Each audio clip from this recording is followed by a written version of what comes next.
is so sad. I just have to win this competition. Hi guys, welcome to my channel. Today's video is going to be a good old-fashioned unpopular opinions video. I haven't done one of these in a long time, and I think that's because I just haven't, it's weird. Like, my unpopular opinions come to me when I get triggered, but when I sit down to make a video and think of like my unpopular opinions, that's when they don't come to me because I'm not triggered, because I'm trying to muster up the trigger. That I don't even know if that makes sense. But here we are. I have come up with some things that I want to talk about in this video. Some things are kind of like more current events. Some things are like old things.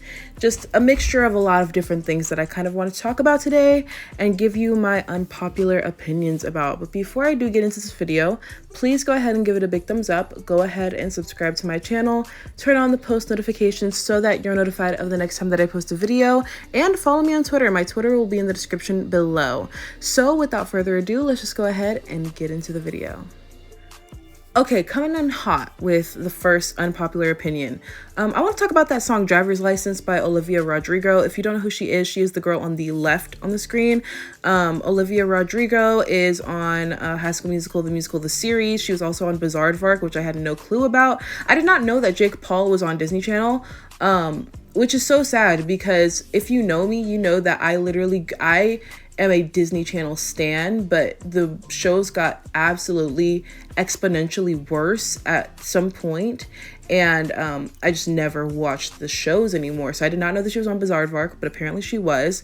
And then she was on High School Musical, the series with Joshua Bassett, who was in the middle of the screen, and Sabrina Carpenter was on Girl Meets World, which was like basically right at the complete tank of Disney Channel's content. She was also on she was on that, and she's, you know, kind of a Disney kid. So all three of the people on screen are Disney kids. Olivia Rodrigo, who is 17 years old, came out with a song called Driver's License, and everyone's going crazy about it. It's been #1 on the charts for like weeks now. It's just an instant #1. So my unpopular opinion, if I gave you a lot of background, but my unpopular opinion is there's a whole situation with this song. Apparently, this song is about Joshua Bassett, who is 20 years old. He just turned 20 in like December. So he's a little older than she is. Apparently, they had dated. This is all speculation, by the way. None of this has actually been confirmed for a fact. But apparently now Joshua is dating Sabrina Carpenter, who is 21, turning 22. So she's older than Joshua Bassett. Now, the song Driver's License by Olivia Rodrigo, #1, the song is not good. I don't know who lied to y'all several times and told y'all that this song was good in any way, shape, or form. It's not. Okay, well, I'm not going to be that cruel. It's not that bad, but it's not as deep as people claim it to be. I don't know how you cry to this song. I've heard people say that they cry to this song, and I think that those are the people who made Girls Like You by Maroon 5 stay #1 for so long. Like, that must have been your favorite song as well. There's no other explanation because that song is just not that good. It's not horrifically bad, but it's just really not that good. Like, it's nothing to write home about. So that's my first unpopular opinion about this whole entire situation. But apparently Olivia Rodrigo in the song, you know, she talked about how the guy that she's singing about was probably with that blonde girl who's so much older than she is and she's so insecure about or whatever. And then so a lot of people speculated that she was talking about Sabrina Carpenter and immediately started to harass and attack Sabrina Carpenter. Sabrina Carpenter then comes out with a song called Skin, where she's basically saying, you're trying to get under my skin, but you can't. You're making songs. You're doing this, blah, blah, blah, blah. Clearly, it was in retaliation to Driver's License, or, you know, a dig at Olivia Rodrigo. A lot of people are saying that this is very immature of Sabrina Carpenter. She's 21. Why should she care about a 17-year-old? And my rebuttal is, first of all, 17 ain't that young, you know, like 17 ain't that young. Second of all, if someone makes a song and they mention you and people start coming to you about it, you have the right to say something. I think that's, I'm sorry, but like if someone had a #1 song where I was like the other woman and like kind of like the villain in the song, even though a lot of people are trying to retract, all this hate, like, oh no, Olivia didn't say anything bad about her and whatever. at the end of the day, it brought a lot of hate to Sabrina. So if she decides that she wants to retaliate because she was brought into a situation that really does not have anything to do with her, she has the full right to. And honestly, the song is very one-sided. Like, we don't know why that man left her. He might have left her because he was like, I don't want you writing songs about me. Like, who knows? It's giving me very Taylor Swift. It's giving me honestly, it is. It's giving me very, I'm going to give you a fully one-sided story so that everyone hates you and pretend to be the victim in a situation and be as like just very one-sided as I possibly can be. And again, she's young and apparently she is a Taylor Swift fan, so it's very on brand. But I just think the whole situation is very dumb. And I think that all of them, you know, if Olivia wants to talk and say her piece, fine. But they all get to, and I don't think that Sabrina should get as much backlash as she's getting for speaking up, because at the end of the day, Olivia should have never dragged her into a situation that had nothing to do with her in the first place. Okay, my next unpopular opinion. I feel like this opinion is unpopular because J-Lo is so successful. But in my opinion, J-Lo deserves legitimately like none of her success. Legit, this woman is a fraud. An absolute 100% fraud. I cannot stand J-Lo. I cannot stand the fact that she had a Super Bowl. I'm going to be so blunt. It's actually very sad. Like, I cannot stand the fact that she performed at the Super Bowl. What is she bringing? What is she truly bringing? Choreography? You can be a backup dancer. You can be a backup dancer. She's not the moment. She's not. She does not sing any of her songs. That's why Mariah Carey was like, I don't know her. Because who knows what J-Lo really sounds like? Does she sound like Ashanti? Does she sound like Mariah Carey? If you don't know what I'm referring to, pretty much over the past like 2 decades, ever since J-Lo's singing career really started to take off, there have been multiple female singers who are actual singers, who are actual vocalists, who are actually talented people who have been like, yeah, those are my vocals on that hook that on J-Lo's song. That's not even her singing. Literally on I'm Real, that's not even her singing in like half the song. It's Ashanti singing. They took Ashanti's demo that she did for the song, and then they said, you know what? We're not even gonna take off half your vocals. We're just gonna mix it and do it. So in my opinion, J-Lo is a fraud. And I don't want to hear the whole, oh, you know, her producers did that, her management did that. She is a grown woman. She is a grown woman. She knows she's not singing those songs. That's fraudulent to me. I don't like that. I don't play that, especially when it comes to singing, because music is such a passion of mine. Like, I'm so passionate about music. I'm so passionate about vocalists. Like literally I'm one of those people that will, like, you know, those collages that they make for singers, like on YouTube. I'm the person that they make it for, because I watch those, like, It's No Tomorrow. And J-Lo she's just a fraud. I mean, her singing is mediocre at best. And I've peeped that, you know, people have really started to catch on to what she does, and like more and more people have come out against her. So on her social media, and now she wants to post videos of her singing. Sis, you've already been caught. You don't deserve any of your success. I'm sorry, but it's just not deserved. If you don't put in the work, singing is one of the easiest things to do. Honestly, like if you make millions of dollars just to get up on a stage and sing, then you best be singing. Because you don't, like, if we're going to keep it 100, it's not like you have to go to school for this. I mean, some of these Broadway performers, do you know how much work they put into their craft? How much work they put in, like, and she gets to be a household name for nothing. For nothing. Because the woman can't sing. Now, it's different if she was like a household name for dancing, because she can dance, you know? I'm not saying that she can't. But she wouldn't be a household name for dancing, because that's just not something that a lot of people are known for a lot of the time. So she went the fraud route. She's fraudulent. And I really don't respect anyone who, like, honestly, to me, J-Lo is like the early 2000s version of Selena Gomez.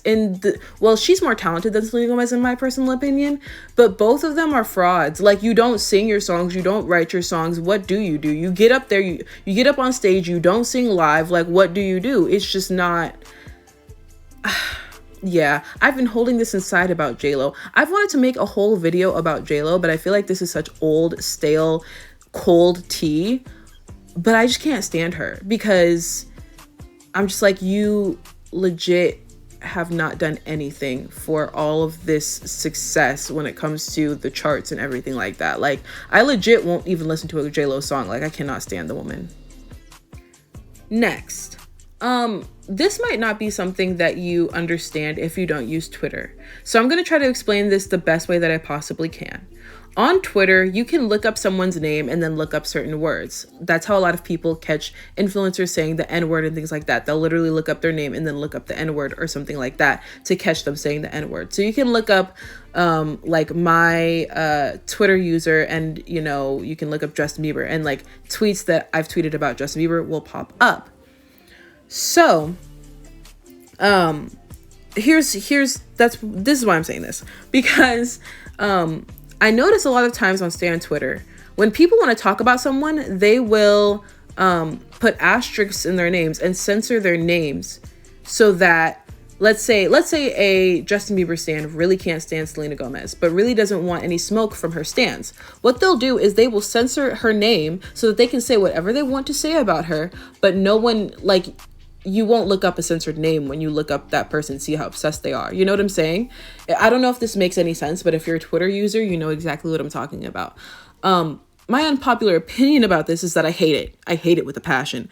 I hate it so much because I feel like if you're going to talk about someone, even no matter how famous they are, if you're going to talk about someone, say it with your chest. And if you don't want to talk about that person, then do a really good subliminal, I don't know, or just don't talk about them. But like censoring out their name makes you look scary. Like, why are you censoring out someone's name? That doesn't make any sense. What, so that they can't respond? Why are you talking about people and then you don't want them to respond? That's very fake. It's giving me very fake. It's giving me very fraudulent. I don't like that. I've hated it. Like, on Stan Twitter, especially like the Bieber fan base, I don't know how much Selena Gomez stans do. Every stan does this. Every fandom does this. Every person that wants to talk about someone, they do this all the time. How is it that you're going to sit on Twitter and talk about this person and then not even give them a chance to respond? Like, that's weird. You're doing the most, and you are looking obsessed. Like, you look so obsessed that you're afraid that people will find out that you're obsessed, that you censor people's name out. That's weird. And in this example, this person was talking about this actress. I don't even know who this person is. But then the actress responded, and rightfully so. If you talk about a celebrity, I'm sorry, but they have the right to respond.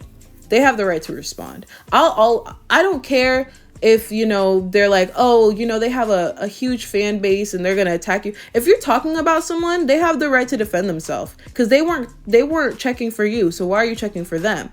Like me, I tweeted about Perez Hilton, right? And then he responded. Oh, well, and he responded, and he has the full right to do so. And that it is what it is. I'm not going to get mad that he responded. I'm not going to get mad that he put his stands on me, even though he didn't, because he doesn't have stands.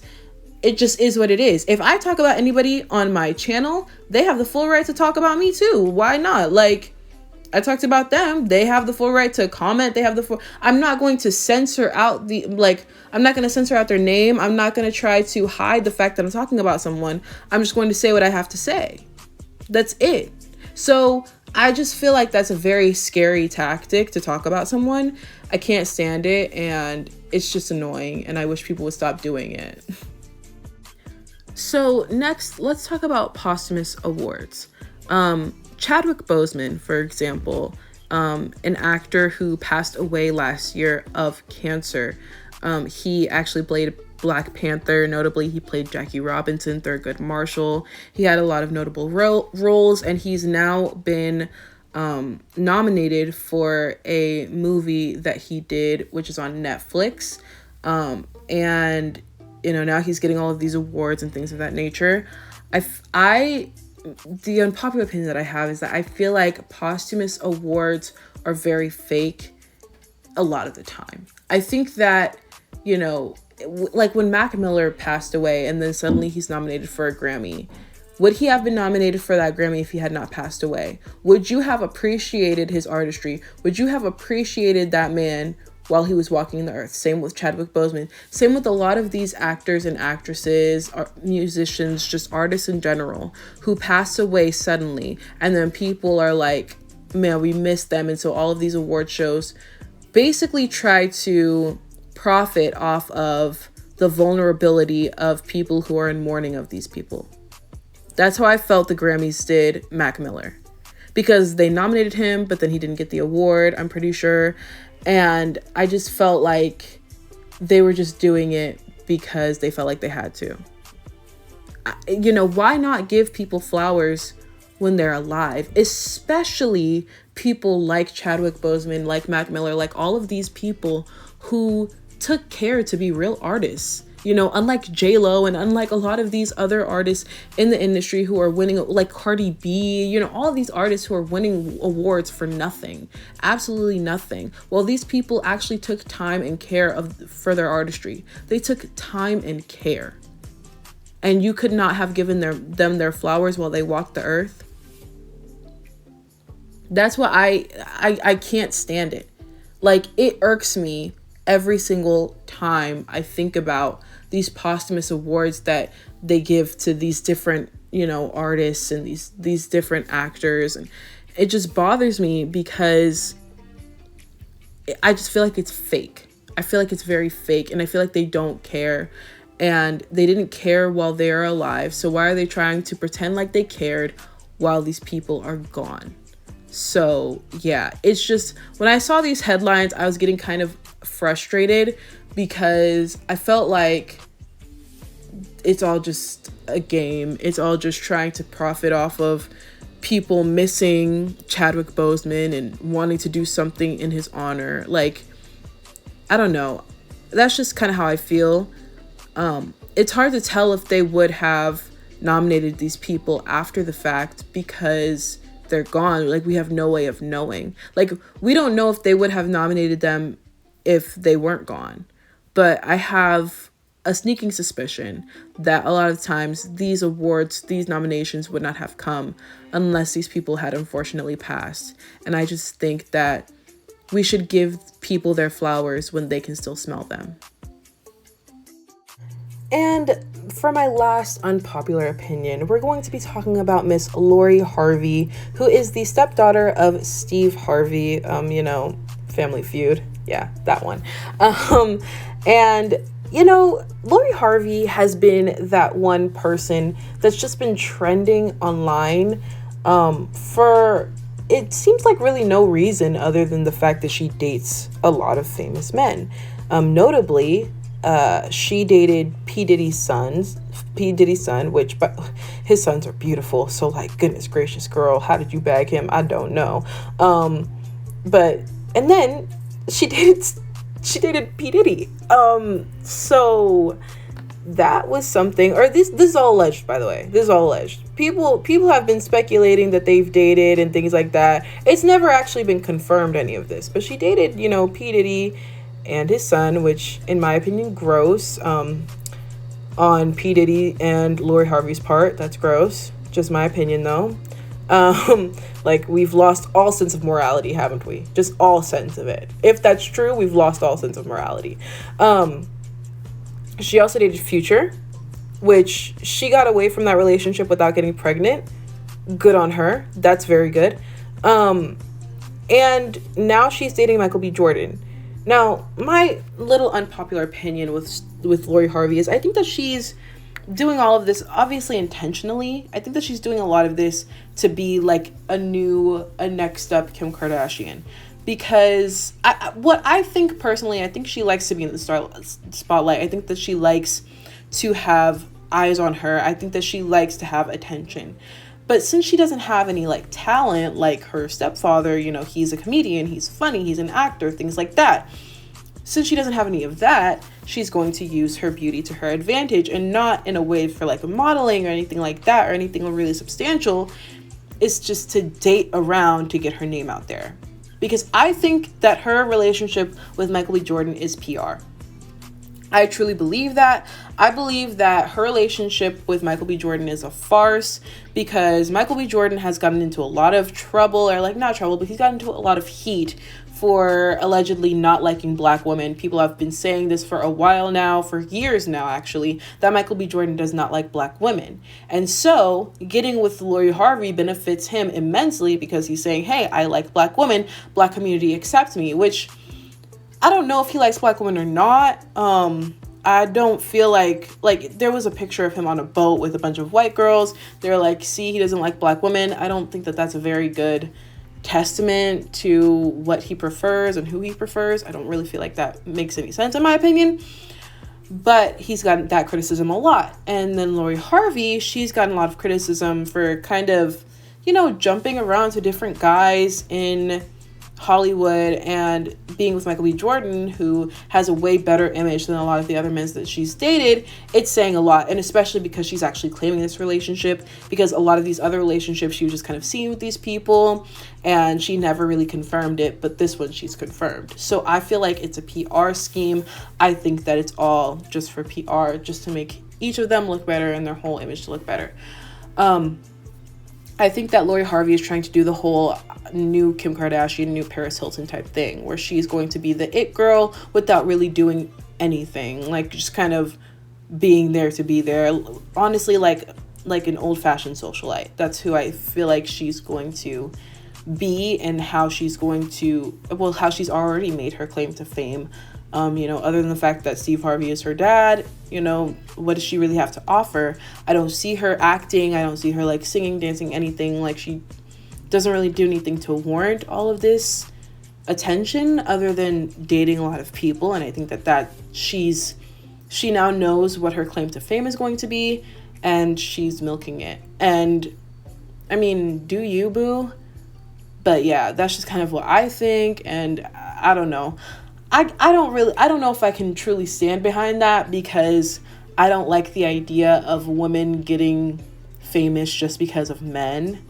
But hey, like, if that's how it is, like, and if she's happy, I'm happy, but just know I peeped it.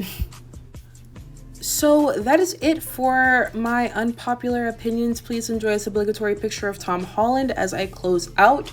But yeah, those are my unpopular opinions. I really actually enjoyed making this video so much. I love ranting, if you haven't noticed by my other videos, but I love ranting, and so this was very fun. I feel cleansed. I know that maybe I might have been a little harsh, especially like with J-Lo, but at the end of the day, I said what I said, so yeah.